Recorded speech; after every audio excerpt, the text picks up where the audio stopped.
নমস্কার, আপনারা দেখছেন HR নিউজ 24, সত্যের লক্ষ্যে মানুষের পাশে। শতাধিক দুস্থ মানুষদের শীতবস্ত্র প্রদানের মধ্য দিয়ে মহতী রক্তদান শিবির জেলা পুলিশের। দুস্থ মানুষদের কথা মাথায় রেখে নদিয়ার কৃষ্ণনগর জেলা পুলিশের অভিনব উদ্যোগ। শুধু শীতবস্ত্র প্রদান নয়, বর্তমান পরিস্থিতিতে রক্তের সংকট থেকে রোগী পরিবারদের স্বস্তি দিতে একই সাথে করা হয় এক মহতী রক্তদান শিবিরের আয়োজন। শনিবার গোটা অনুষ্ঠানটি আয়োজিত হয় নদিয়ার নবদ্বীপ থানায়।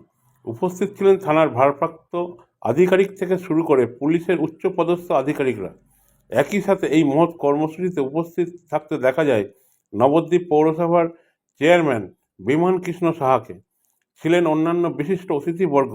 জানা যায় পুলিশের এই রক্তদান শিবিরে প্রায় 100 জন পুলিশকর্মী রক্তদান করেন। পাশাপাশি কয়েকশো দুস্থ পরিবারের হাতে তুলে দেওয়া হয় শীতবস্ত্র। বর্তমান পরিস্থিতিতে অসহায় মানুষের পাশে থাকতে অনেককেই কম দেখা যায়, কিন্তু কর্তব্যরত পুলিশ 24 ঘন্টা তাদের ডিউটি পালন করলেও সামাজিক দায়বদ্ধতার এক অন্য নিদর্শন অনেক ক্ষেত্রেই দেখা যায়। তাই দুস্থ মানুষদের পাশে থাকতেই জেলা পুলিশের এই উদ্যোগ। জেলা পুলিশের এই উদ্যোগকে সাধুবাদ জানিয়েছে গোটা নবদ্বীপবাসী। নদিয়া থেকে জগন্নাথ মণ্ডলের রিপোর্ট, HR নিউজ 24।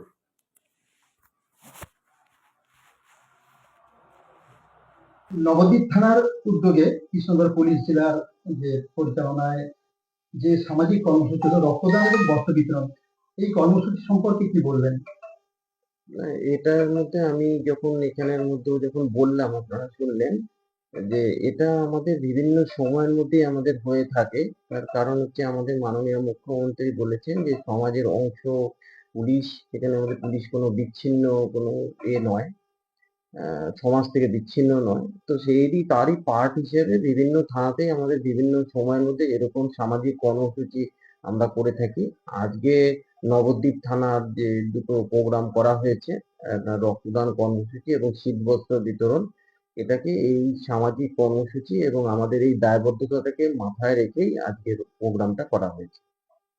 কতজন রক্তদাতা আজকের এই ক্যাম্পে? 100 জন আমাদের মতন মোটামুটি সেখানে আমাদের রক্তদাতা আমরা আজকে পেয়েছি, যারা সেখানের মধ্যে এই সামাজিক কর্মসূচির অংশ হিসেবে রক্তদান করবে।